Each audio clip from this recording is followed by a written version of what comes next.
y tenemos que marcar la historia con el paso de nuestra vida por este mundo.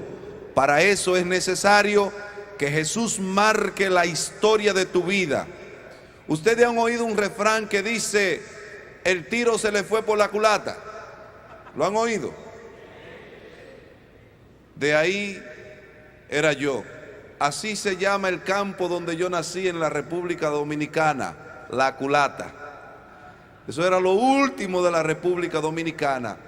Nací en una casa gigante, bien pequeña, de un solo cuarto y una pequeña sala de tabla de palma. Mi mamá y mi papá aún viven. Cuenta mi mamá que cuando ella estaba embarazada de mí, que soy el tercer hijo de una familia de 3, cuando en aquel entonces las mujeres daban a luz con parteras, yo y mis hermanos nacimos con una partera que había en ese campo cerca de donde vivíamos. Y mi mamá cuenta, cuando estaba embarazada de mí, que el día que llegaron los dolores de parto, el 15 de marzo del 1969, eran ya cerca de las 12 de la noche, era como las 11:15. Mi papá ya estaba acostado y mi mamá también, pero como ella era una mujer experta en el asunto, se dio cuenta que los dolores eran ya dolores de parto, y le dijo a mi papá: Lorenzo, vete a buscar la partera. Y mi papá le dijo: ¿y tú no te puedes aguantar a mañana? Y ella le dijo: no, vete. De manera que mi papá salió a buscar la partera y mi mamá se quedó caminando en esa sala gigante bien pequeña de piso de tierra, y caminando, pasándose la mano por la barriga. No hacía 45 minutos que mi papá había salido, cuando dice mi mamá que sintió una cabeza entre las dos piernas, se tiró al suelo ahí mismo, y ahí llegué yo. Mi mamá en el campo estaba sola, mis 2 hermanos pequeños estaban acostados, ella no sabía qué hacer, de manera que no tuve ni siquiera una partera para que me diera la bienvenida y cortara el ombligo. Tuvo mi mamá que esperarse hasta que unos minutos después llegó la partera. Mi papá la trajo. Mi mamá me cuenta que lo único que le salió fácil conmigo fue darme a luz. Ella me dice: Roberto, yo a ti no te parí, tú saliste. Fue el parto más fácil que tuvo, pero después que nací, dice ella, lo que yo no viví en el parto contigo, lo viví después que tú naciste. Tú llorabas mucho, yo pasaba la noche que no podía dormir, tú siempre estabas incómodo, tuve muchos problemas desde niño. Cuando en la adolescencia comencé a darle los peores dolores de cabeza. A la edad de 14 años ya yo conocía la marihuana, ya yo tomaba, ya yo fumaba, y comencé a darle problemas a mis padres. Lleno de rebeldía contra mi mamá y mi papá, no me entendía con mi mamá. Mi papá más o menos nos entendíamos porque él también tomaba. Y comencé a darle problemas, pero con mi mamá, que era la que siempre llevaba la contraria a lo que a mí me gustaba, chocábamos mucho. Mi mamá comenzó a pasar noches de dolor, noches de sufrimiento, de tal manera que yo me fui sumergiendo en las drogas, que llegué a la dura realidad de no tener drogas, sino de que las drogas me tuvieran a mí. Es diferente cuando un joven consume droga a cuando las drogas te están consumiendo a ti. Es diferente. Ya yo llegué a esa etapa donde cuando me acostaba pensando en ella. Cuando me levantaba pensaba en ella, y si estaba en un ambiente y ella no estaba conmigo, yo no me sentía bien. Llegué a lo peor. Tenía hasta que robarle a mis padres para poder sobrevivir en el vicio. Me convertí en lo que llamaríamos en la República Dominicana en una rata, que ni me importaba la vida de mi mamá, ni de mi papá, ni de mis hermanos. Me expulsaron de la escuela y le pusieron a la nota, no lo recomendamos en ninguna otra. Era un muchacho que iba a perder el tiempo y hacer que otros perdieran el tiempo, inclinado a todo lo que hace desvalorizar al ser humano. Me inclinaba a la calle. Después, cuando me expulsaron de la escuela, me dediqué a la vagancia, me dediqué a la drogadicción a tiempo completo. Vivía para eso, vivía en eso. Ya no hacía otra cosa más que acostarme si llegaba a las 6 de la mañana y levantarme y salir, pero no volvía a la casa. Dedicado a la vagancia, dedicado a la drogadicción, a mis amigos, a la parranda, al cigarrillo, al alcoholismo, a la prostitución a tiempo completo. No hacía otra cosa. No sabía si era lunes o martes lo que estaba viviendo ya. No me importaba la vida. Cuando experimenté el abismo de la soledad, de la angustia, de la desilusión, no me importaba morirme de una sobredosis. No me importaba nada ni nadie. Pero mi mamá, una mujer sencilla que no sabe de letra, pero sí sabía rezar el Santo Rosario. Ella rezaba el Santo Rosario por mí. Mi papá ya se había dado por vencido y le decía a mi mamá: tú te vas a morir primero que él, déjalo. Si eso es lo que él quiere, déjalo. Pero ella no podía dormir.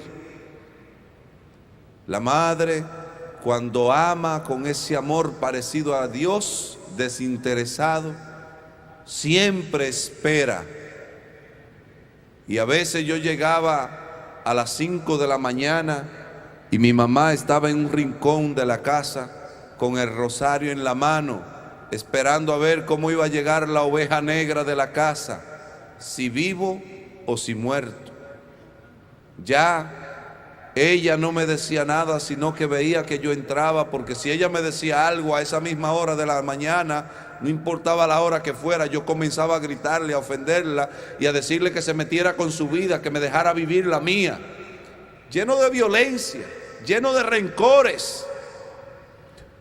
Cuando estando en el peor abismo del mundo de las drogas, de la prostitución, del alcoholismo, del cigarrillo, de todo lo que me tenía atrapado, un día 2 muchachas nos invitaron a un grupo de oración para ella salir a verse con nosotros, porque su mamá era muy celosa, y fui con un amigo que se llama Berto.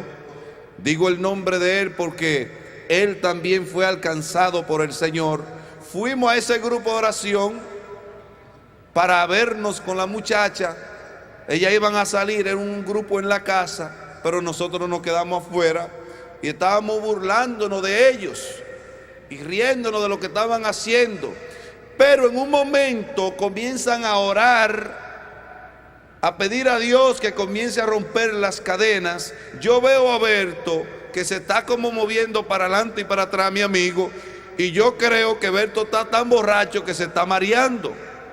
Yo creo que la droga le ha dado tanto en la cabeza que él se va a caer, y veo que Berto se está moviendo y lo dejo, pero de pronto no me doy ni en cuenta en qué momento Berto cayó de rodillas ahí mismo y se fue de rodillas hasta donde estaban ellos reunidos y oraban por Berto, y la gente lloraba y daba gracias. Toda la comunidad sabíamos que éramos problemas para la sociedad y dolores de cabeza para la familia, y yo me salí de ahí, me quedé afuera esperando a Berto para que nos fuéramos a usar lo que teníamos. Pero Berto salió de aquel grupo de oración una persona diferente, nuevo, liberado, de manera que se rompió aquella amistad. Jesús me había quitado el amigo inseparable, el compañero fiel, donde andábamos siempre en un motor, en las montañas. Ya Berto daba testimonio después y cambió el Señor la vida. Y un día, estando yo bajo el efecto de la cocaína, después de unos años, Berto, cuando yo veía a Berto, yo lo esquivaba, yo no quería que él me hablara de eso, yo cogía por otro lado, me hacía que no lo veía. Y un día, estando bajo el efecto de la cocaína, Berto viene con una alegría y me dice él a mí: Roberto, la alegría que tú buscas en las drogas, solo en Cristo la podrá encontrar. Y me contó y me dijo cómo él se sentía, y yo veía a Berto con una felicidad sin droga que yo con droga no tenía. Y él me habló de ese Jesús, y yo, pero este hombre no se calla, hasta que yo lo dejé hablando y me fui. Pero aquellas palabras que él me dijo traspasaron mi corazón, y yo decía: pero ¿cómo es posible que él se sienta tan bien? Y aquella noche él me invitó a un grupo de oración y me dijo que fuéramos a ese grupo de oración para que el Señor cambiara mi vida. Era un grupo donde Dios hacía cosas lindas. Y yo le dije: ¿la hermana tuya va a eso? Él tenía una hermana que a mí me interesaba, y él me dijo: sí, ella va. Digo yo: pues yo voy a ir. Era una caminata de esas que hacen en México, que uno va caminando de un pueblo a otro pueblo, y era una caminata de que pueblo donde yo soy, Sabana Iglesia, iban para allá. Y yo dije: este es el chance mío para yo ir hablando con la chamaca. Pero yo no pude hablar con ella, todo el mundo iba rezando el rosario en el camino, pero íbamos bien. Llegamos al grupo de oración. No sé si a alguno de ustedes le ha tocado estar en un grupo de personas donde hay muchas personas, pero usted se siente solo. Así me sentía yo en aquel grupo de oración, donde había mucha gente, pero yo me sentía solo, raro. La gente alababa a Dios y yo con mi brazo cruzado mirando a la gente. Llegó un momento donde una señora que iba a orar dijo: si hay alguien aquí que tiene un problema muy grande, una enfermedad muy grande, el Señor te puede sanar. Cuéntale a Jesús tu problema. Y después dijo: si hay alguien que tiene algún vicio de alcohol, de cigarrillo, de drogas, de juegos, lo que sea, Jesús quiere liberarte. Yo, como ella dijo eso, no sé si se lo dije con fe o si lo dije en serio. Yo le dije: Jesús, yo estoy aquí, si tú quieres, libérame. Eso fue lo que yo le dije. Yo no sé si se lo dije en serio, pero él se lo tomó en serio. Él se lo tomó en serio.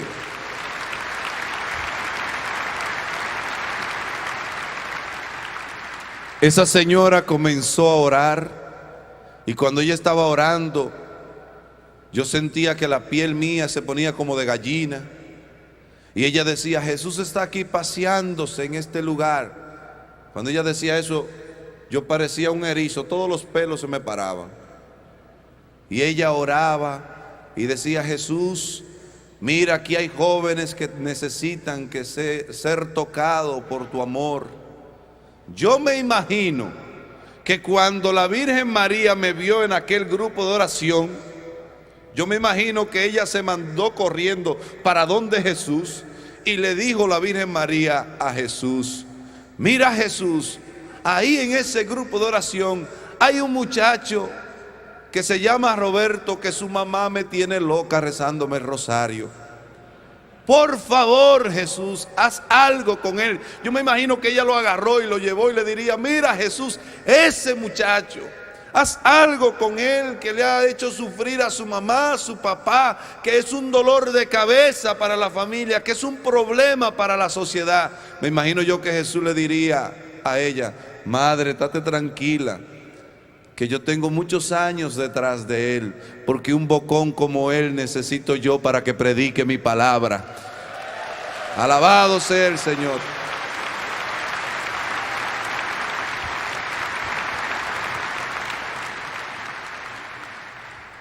En aquel momento llegó una palabra de conocimiento a la señora que estaba dirigiendo la oración de sanación y de liberación.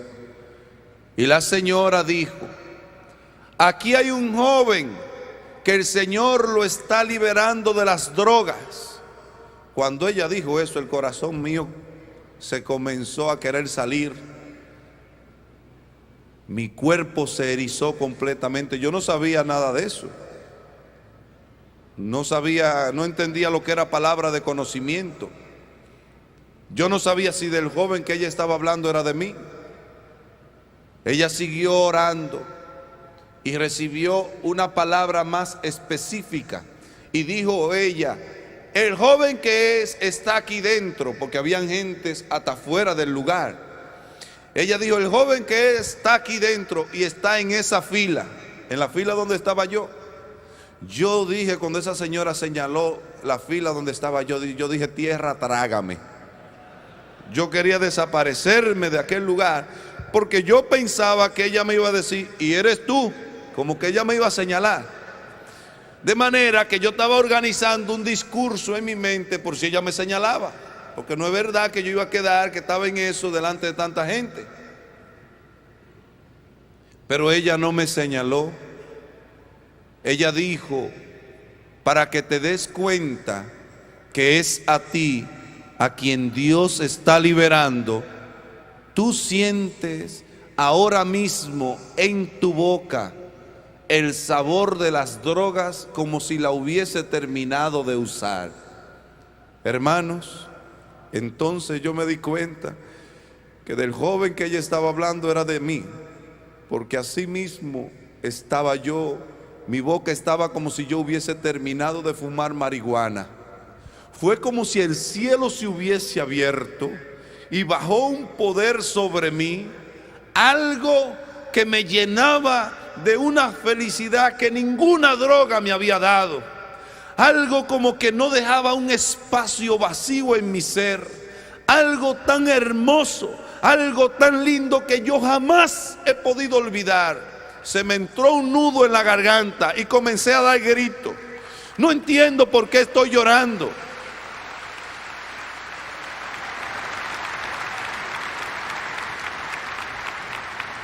No entendía por qué lloraba. Me daba vergüenza que las personas me vieran llorando y me limpiaba las lágrimas, pero era algo que yo no podía contener, era algo que no estaba a mi control, era algo que yo no entendía, era algo que me llenaba, era algo que tenía mi cuerpo todo erizado, era algo lindo, era algo hermoso. Jamás en mi vida había experimentado algo tan hermoso, pero no entiendo por qué estoy llorando. Lo último que hice fue poner la mano en el banco de adelante, incliné mi cabeza y ahí me abandoné a la misericordia de Dios, porque ¿quién se le puede resistir al poder de Dios?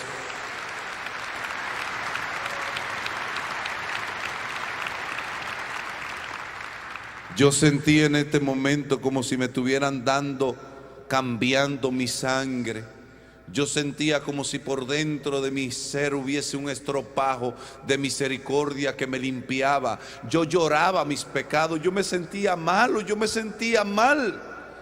Yo estaba experimentando una presencia, el cuerpo mío estaba erizado completamente, y cuando se iba a normalizar yo decía: Jesús, por favor, no te vayas. Y volvía y me ponía erizado porque era algo, yo sentía como si me tuvieran abrazado, como si alguien me estaba abrazando con tanta ternura, con tanto amor, que no dejaba un espacio vacío en mi ser.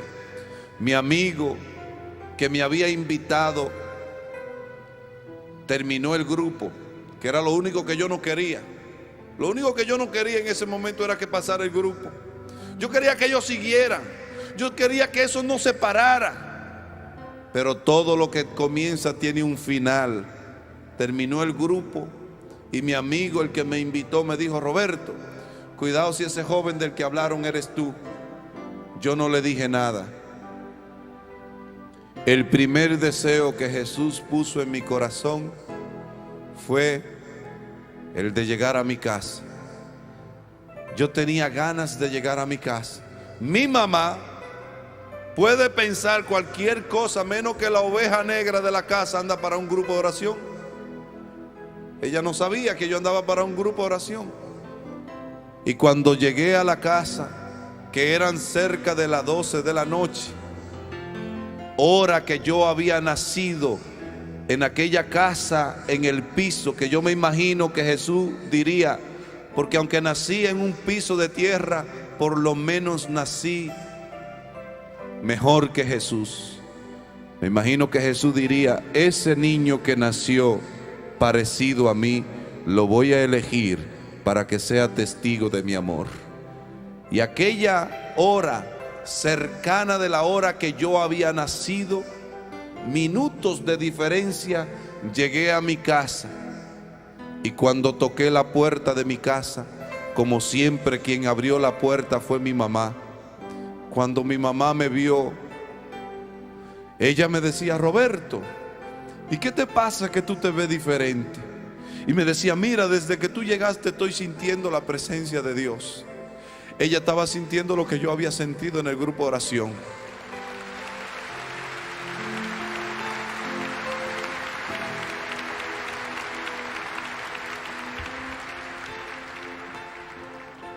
Entonces yo me abracé de mi mamá y le dije, mamita, lo que ha pasado es que Jesús ha entrado a mi vida y yo quiero que usted me perdone. Nos abrazamos mi vieja y yo y comenzamos a dar gritos los dos juntos. Ella lloraba de felicidad, yo lloraba de dolor. Sentía un dolor dentro de mí por todo el daño que yo le había hecho a mi familia. Y no me cansaba de decirle, mamita, perdóname por favor. Ella me decía, olvídate, no hay nada que perdonar. Y yo no me cansaba de decirle, perdóname. Pasaba por mi mente una película de todo el daño que yo le había hecho a mi mamá. Las veces que yo le gritaba estúpida, las veces que yo salía enojado de la casa diciendo si esa vieja se muriera. Aquel día que yo intenté hasta matar a mi mamá porque me había botado una droga que tenía en la casa. Y yo sentía dolor en mi corazón. Mi papá, mis hermanos, al oír los llantos en la casa, se levantaron y aquella noche hubo alegría en mi casa también. Yo me imagino que había fiesta en el cielo aquella noche, pero también en mi casa.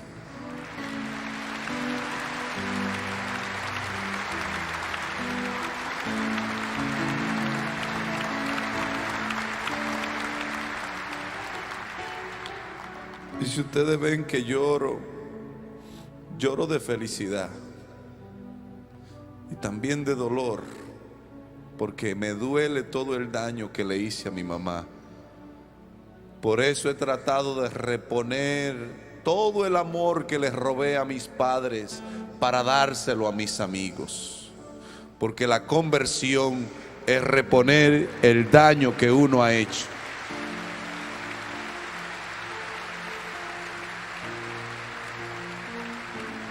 Queridos hombres, si ustedes no han conocido un hombre feliz, aquí hay un hombre feliz a tiempo completo.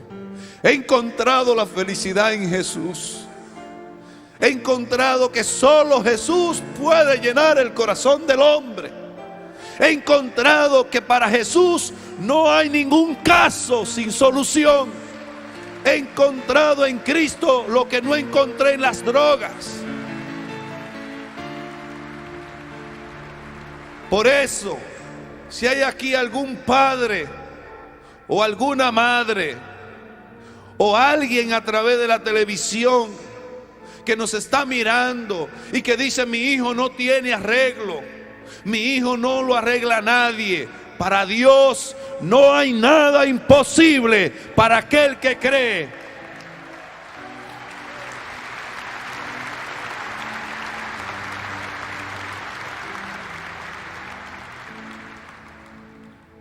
Nunca he podido olvidar el rostro de mi mamá de aquella noche. Nunca. Mi mamá es más pequeña que yo porque por lo regular los hijos somos más altos. Gracias.